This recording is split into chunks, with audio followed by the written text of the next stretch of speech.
I want to profusely apologize to the passengers, to the sector, and all those that were affected and harmed by the non-availability of Putco. Eziphambili kuvimba wethu ngokuhlwanje kunyanzeleke ukuba baxoze mphini wumbi abakhweli beebhasi zakwaPutco namhlanje njengoko lenkampani imise-ngxi Inkonzo yayo.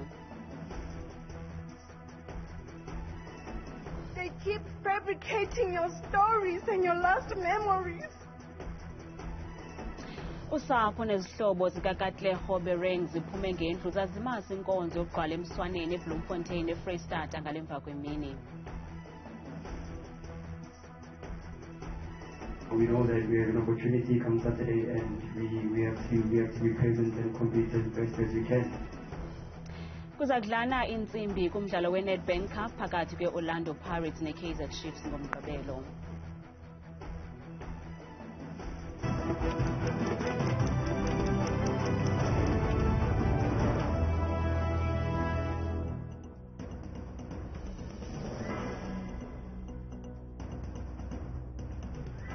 Bhetani mzonsundu namhlanje siziphaka zishushu andaba indodwa ndaba nogxa wam uphumza sikhumba noyitoliki yethu yolwimi lwezandla. Kunyanzeleke ukuba baxoze mphini wumbi abakhweli beebhasi zakwaPutco namhlanje njengoko lenkampani imise iinkqubo zayo okukulandela ukungahlawulwa lisebe lezothutho eGauteng isixa senkxaso-mali yesabelo encedisana nale nkampani. Nakubeni kunjalo inkulu baphathiswa ephondo laseGauteng umnumzana Phanyaza Lisufi ucele uxolo kubakhweli watsho esithi iinkqubo ziza kubuyela esiqhelweni ngomso. Kunyanzeleke baxoze mphini wumbi abakhweli beebhasi zakwaPutco namhlanje njengoko lenkampani ithabathe isigqibo sokumisa iinkqubo zayo. Unobangela kukungahlawulwa lisebe lezothutho eGauteng isixa senkxaso-mali yesabelo encedisana nale nkampani ukuba ikwazi ukuba namaxabiso afikelelekayo. Well, it is unfortunate and regrettable from our side that close to 230,000 commuters have been left stranded because of this development. But as a company, we're working ever so hard to try and find solutions with government. Ukanti abakhweli abaxolanga sisigqibo sale nkampani sokumisa iinkonzo zayo. We don't understand what is really going on between Putco and the government. So we are suffering because of the two bulls. Currently, we are sitting here we didn't know that when is this diesel shortage is going to start, or what time are they going to be going for strike, what time are they going to go for when is this diesel is going to come back, we don't know. Isebe lezothutho lidize ukuba ifakiwe imali izolo. In this instance, the public transport operating grant was dispersed yesterday on Wednesday and will only reflect in our books by Monday. So it's only from Monday where we are going to be able to disseminate and disperse those payments to the service providers that we owe. Inkulu baphathiswa eliphondo umnumzana uPhanyaza Lisufi ucele uxolo kubakhweli. On behalf of the Gauteng provincial government, I want to profusely apologize to the passengers, to the sector, and all those that were affected and harmed by the non-availability of Putco in our province, Putco services in our province. I can safely and confidently declare that Putco buses will run as usual first thing tomorrow morning. Inkqubo zezibhasi ziza kubuyela esiqhelweni ngomso. Ndinguzola Sholwana weendaba zethu kuchannel 163 oziphathelwa Newsroom Africa eGauteng. Usapho nezihlobo zika Katlego Bereng ziphume ngendlu zazimasa Inkonzo yokugqwala emswaneni e-Bloemfontein e-Freystata ngalemva kwemini. uKatlego beneminyaka engama-32 ubudala, umzimba wakhe owatsha wanqunqa wafunyanwa kwisele esasihlala lowo ungumbulali nesidlwengu esiquqa sibuyelela uThabo Bester kwiziko lezoluleko laseMangaung. Lo mzimba wafaniseka emva kokuba kwenziwe incindi yofuzo neyangqamana nekamama wakhe uMonica Matsi. Lenkonzo yokugqwala emswaneni kaKatlego Bereng ibichukumisa kakhulu, kambe umama wakhe kangakwazi ukuzibamba. Ukanti usapho lubambe ngazibini kubemi beli lwatsho lusithi soze liphole elinxeba de lufumane ubulungisa. They keep fabricating your stories and your lost memories. But like lightning, you struck and you left evidence that no one else can erase. O tla robala ka kgotso knowing that those who betrayed you have been exposed. Ke kopa masele setjhaba sa Bloemfontein re a lemoha re le lelapa la Bereng hore lehlaba la rona leqeba la rona ha se la rona fela. We can feel your support. We can see your tears sharing with our family. Kusenjalo nasemntla-ntshona namhlanje bekubanjwe inkonzo yokugqwala emswaneni kanjengalwazi Dan Rhwadi nobelisekela lengqonyela eVaal University of Technology. Inkulu baphathiswa eliphondo ikuchaze ukusweleka kwakhe njengelahleko enkulu ephondweni nakubafundi abazimpula zikalujaca. We as the province of Northwest are poorer with the passing of an academic giant of the stature of Professor Dan Rhwadi. Northwest and the country have lost an academic who was unflinching in his support for academic excellence, particularly among poor and previously disadvantaged students. Unjingalwazi Rhwadi usweleke ngecawa emva kwengulo kwaye uchazwe njengomntu obezinikele ekuziseni iinguqu kwicandelo lemfundo ephakamileyo. Ukanti uza kubekwa kwikhaya lakhe lokugqibela kule cawa siya kuyo. Bagalelekile kwisikhululo senqwelomoya samazwe ngamazwe eKapa eNtshona Koloni abemibili abangama-21 bebevaleleke kunxweme lwaseCairo eJiphetha. Ezi ntsapho bezibaleka imfazwe eqhubeka kwilizwe laseSudan ngethuba zivaleleka eCairo beyimincili yodwa ngethuba zidibana nezihlobo zabo ngale njikalanga. Great to be back. Ibiyimincili yodwa ngethuba zigaleleka kwisikhululo senqwelomoya samazwe ngamazwe saseKapa. Iintsapho ebezivaleleke kunxweme lwaseCairo eJiphetha ngethuba isikhitshane sabo simiswa kuba kusemanqada-nqada kuhlangulwa inkitha yamanye amaxhoba asinde kwimfazwe egquba eSudan. After 3 days being on the boat in Safaga Port, Egypt, I became a bit worried because nobody told us as to when we will be released from the Egyptian authorities. 12 hours later, 2 a.m. in the morning, we were woken up and said, guys, you are released, you are ready, good to go. Ethetha egameni labasindileyo, umnumzana Ezath Williams wenze umbulelo kubo bonke ababenegalelo lokuba kungokunje bafike bephila emakhaya. You know, there's so many people I need to thank. First of all, to our company who made the decision to charter a ship to get us out of Sudan, first of all. And that was done within a 12-hour period. I'm very happy that they're back in South Africa. Noxa kunjalo uthi ukuphela kwemfazwe bazimisele ukubuyela eSudan kuba kaloku bebekwelalizwe ngenxa yempangelo. Abahlali baseStanderton eMpumalanga bavakalise intlungu yabo yobunzima baphantsi kwabo ngenxa yengxaki yamanzi kweli phondo. Umasipala iLekwa uthi le meko ibangelwa yingxaki yocimicimi othe gqolo kweli. Abahlali bakhala ngengxaki yamanzi. Eli tanki kuphela kwendlela abafumana ngayo amanzi. Ukanti ke le ngxaki yamanzi selechaphazela nezikolo. Sinamalanga esingakwazi ukuphekela ngawo abantwana esikolweni ende lokudla kwasekitchen kubalekile kubantwana ngoba kunabantwana abangakhona ukuphuma emakhaya badle. Sasalele ifundweni eziningi because like uthola ukuthi isikole sesiphuma early and ayikho into esikwazi ukuyenza. Usodolophu masipala iLekwa uthi baceba kuthenga igenerator eza kunceda kwinkqubo yokucoca kwamanzi ngexesha likacimicimi.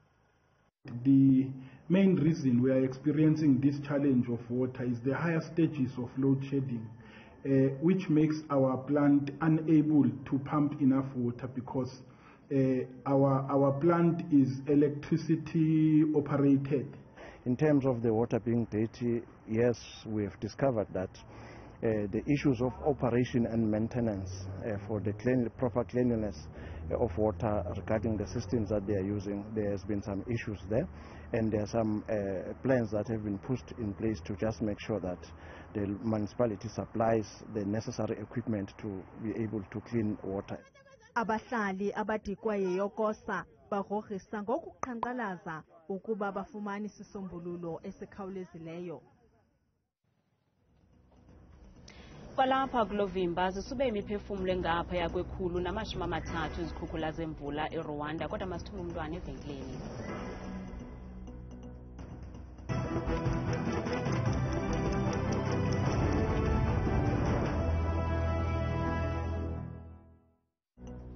Sinamkele kwakhona kwiindaba zethu, kanti kwinqaku eliphambili sithe kunyanzeleke ukuba baxoze mphini wumbi abakhweli beebhasi zakwaPutco namhlanje njengoko lenkampani imise iinkqubo zayo, okukulandela ukungahlawulwa lisebe lezothutho eGauteng isixa senkxaso-mali yesabelo encedisana nale nkampani kuze amaxabiso afikelele eluntwini. Masicaphule kumaqonga ethu onxibelelwano ukuba abantu baphefumle bathini kumxholo wethu okungabikho ezindleleni kweebhasi zakwaPutco namhlanje eGauteng.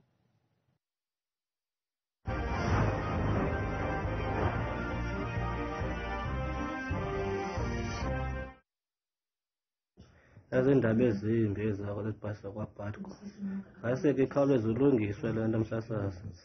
Isizela nje abakhweli mna abaphangelayo ukuba bazokwenza njani na. Inhlungu kubakhweli ngoshiyeka bengenanto yokukhwela ke kuya emisebenzini, kodwa ke nabantu bakwaPutco anakubagxeka kuba kumele babhataleke. Akunikeze enye inkampani amagunya okusebenza iphume iPutco ngoba abagibeli yibona abahlukumezeka kakhulu kwisimo esisuke sifana nalesi. Kanti kuFacebook uNikwanto Mkhanya uthi msasazi ndichaphazelekile kakhulu kuba kuye kwafuneka ndihambe ibanga elide kakhulu ukuze ndiyofika emsebenzini, ingase le nkampani ilungise izinto phakathi kwayo norhulumente waseGauteng. Uskori Mamlowo Sanda uthi buhlungu le nto yenziwe zezi bhasi, abantu bashiyeke bembanguza inzima ngoba nale mali yokhwela enye into ayikho, isebe lezothutho malikhele inyaniseke. Samkelo Semlatakisa yena uthi urhulumente makayeke ukubulala amashishini abantu abamnyama, isebe lezothutho malibhatale uPutco imali yakhe.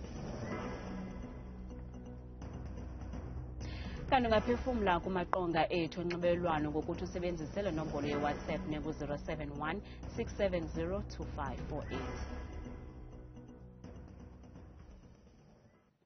Ithathwe njengengenasihlahla inkundla kamantyi yaseDimbaza Cebukuhle Monti eMpuma Koloni inkcaza yomnye wabamangalelwa kwityala lokubulala uPetrus Roots owayengumphathi kwicandelo lezothutho kwidyunivesithi yaseFort Hare. Umtshutshisi ukuthethe oku ngethuba ummangalelwa wokuqala ephekwa ngemibuzo esisihlanu sijongene namatyala okubulala, ukuzama ukubulala norhwaphilizo. Inkundla ibuchaze ubungqina bommangalelwa wokuqala umnumzana Bongani Peter njengobungenasihlahla. OkaPeter ona-51 iminyaka ubudala ecela ukukhutshwa ngebheyile uthe sele ekhulile yaye unesifo sokuxhuzula futhi akasokuze aqhweshe. Siyakholelwa kuba umtshutshisi wethu ukwazile ukubonisa inkundla uba sinobungqina obuliqilima ajongene nabo lo mfo, aphinde futhi wakwazi nokuveza into yoba kwezi zinto ebesithi yena sithi makabe ungakhutshwa ngebheyile sizinto noko ezinganoni uba sizithathe uba zinesihlahla. Ukanti iintsapho zamaxhoba abulawayo zithi ithemba lazo likwingalo yomthetho. Sonke sixhelekile silikhaya, sixhelekile ingakumbi ke ngoku xa kubonakala ukuthi akukho mntu ufuna ukuzisondeza kuyo le nto yenzekileyo abe ubhuti eswelekile yena. Andifuni siphazamisane nee-processes zasecourt, mazihambe indima yazo. Inkundla izawuqhubeka nesicelo sebheyile ngomhla we-10 kuMeyi, ngelixa amagqwetha azafumana ithuba lokungqubanisa intloko nabamangalelwa ngeenjongo zokufumana iinkcukacha ezithe vetshe ezingalikhubalo ekubeni abamangalelwa abo banikwe ibheyile. Ukanti kusenjalo, inkundla ichithe ixesha ixoxa ngomba ubungqina obungadibaniyo bukaMthokozisithwala nangeyona ndlela ingcono yokulungisa oku. Lo kaThwala uthi sukela ukusweleka kukaMeyiwa wanika ubungqina obubhaliweyo emapoliseni izihlandlo ezibini. Ekugqibeleni ijaji iye yavuma ukuba abatshutshisi babuhle amahlongwane obubungqina. This court is only concerned about what this witness is saying here at court. He could have made thousands and thousands of statements elsewhere. But what is important that this court should be concerned with is what this witness is saying here at court. Ukwathe wala kwaphela ukuthatha inxaxheba kwinkqubo-mbaliso ngomeyiwa nangona wacengwa amatyeli ngamatyeli. Did you in any way participate in the making of that documentary? After befikile lokho kwesithathu, before befika kwesi-4 ngase ngibathumela ngommeli bami abatsho ukuthi bangaseze ekhaya ke bazongitshela ukuthi bazongincela ngoba ngiyarefuse. Engingabatshela kona nje ugcine ngithi hayi njengoba ngisho ukuthi angithandi ukuba kuyona ngoba kumina nje ngangibona kuyindlela yokwenza imali le documentary. Iy'thombe futhi ngabanikeza zona ngabatshela ngathi angifune imali yabo ngabanika mhlawumbe ngabanikeza iy'thombe eziwu-6 zabo. Ukwathe waye wavula ityala ngakumapolisa awamphatha gadalala ngenjongo zokuba avume ityala esithi kodwa elo tyala awalivulayo laphelela emoyeni.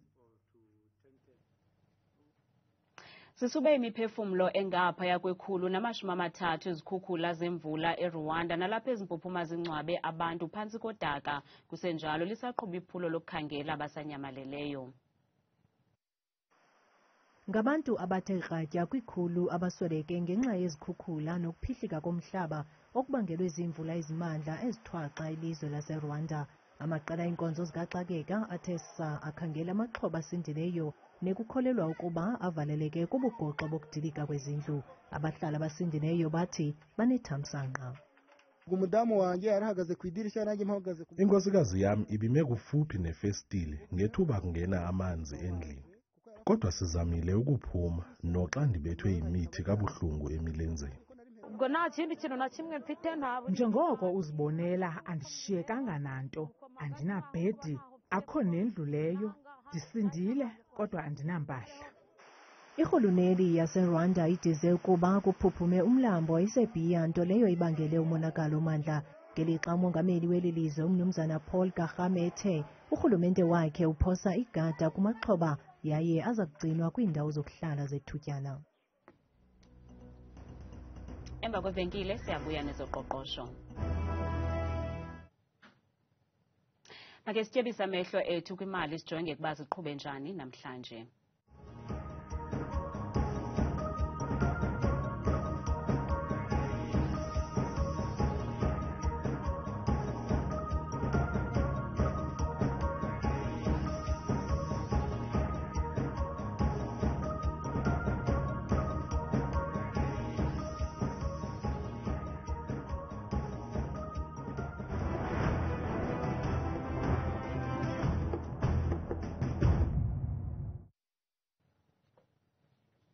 Kulindeleke ukuba kuqhawuke unobathana ngomgqibelo xa amabhakaniya namakhosi engquzulana kumdlalo we-semi-finals endebe ye-Nedbank Cup. Omabini lamaqela agxeleshe ukuyivala le season enendebe anayo nanjengoko i-league sele ibhunce neMamelodi Sundowns. Lo mdlalo uza kubanjelwa kwibala lase-FNB ngentsimbi yesithathu emva kwemini kwaye Orlando Pirates itiqule yaligangatha.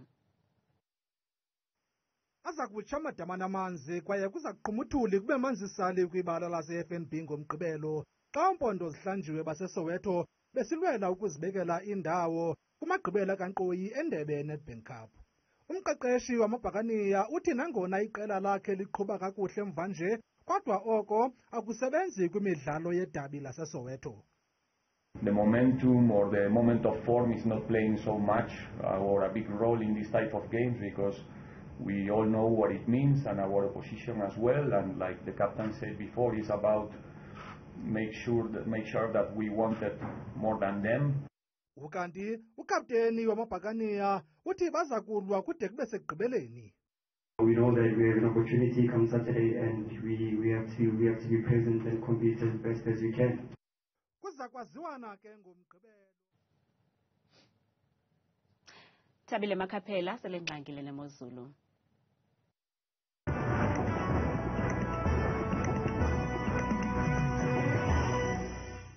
Nkosi kakhulu kuwe qothikazi apha edeskeni yeendaba. Ndiyabulisa kuwe Mzonzu lapha ekhaya, ndikwamkela kaloku apha ke edeskeni yemozulu. Igama lam ndinguthabile uMamthembu Qhudeni wakwaMakhaphela. Bethuna nantsi imozulu.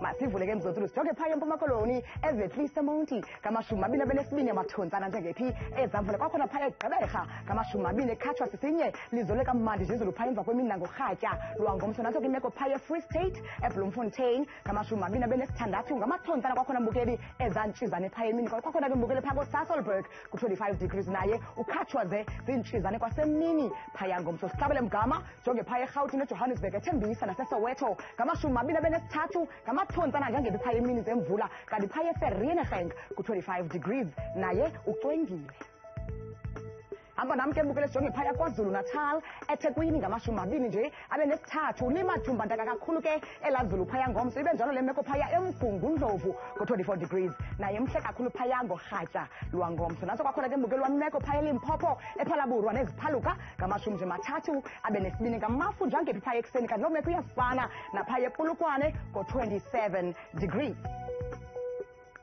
jongo khona ke mbukelo mphaya ekhaya eMpumalanga embombela ngamashumi amabini abenesibhozo ngamathontsana kwakhona phaya emvula emini ngomso loo meko ke isenjalo phaya eSekunda ngo-24 degrees wamathontsana kwakhona phaya emini kwakhona ngomso jongo kwaphaya eNorth West eMahikeng ngamashumi amabini abenesixhenxe amathontsana kwakhona ezamvula phantse nje yonke laa mini yangomso kanti kuyafana naphaya eRustenburg ngo-27 degrees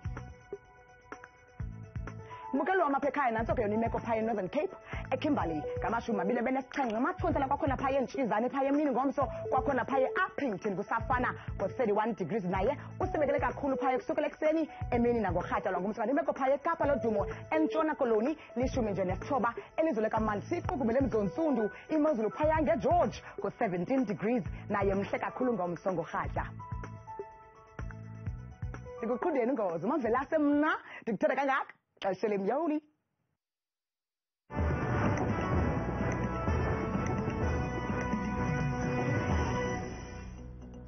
kanti ungaphinda ubukele izindaba ku-YouTube @Iindaba Zethu 163 ngomso oogxa bethu baza kuniphathela izindaba zethu ngolwimi lwesiZulu kamnandi mawethu.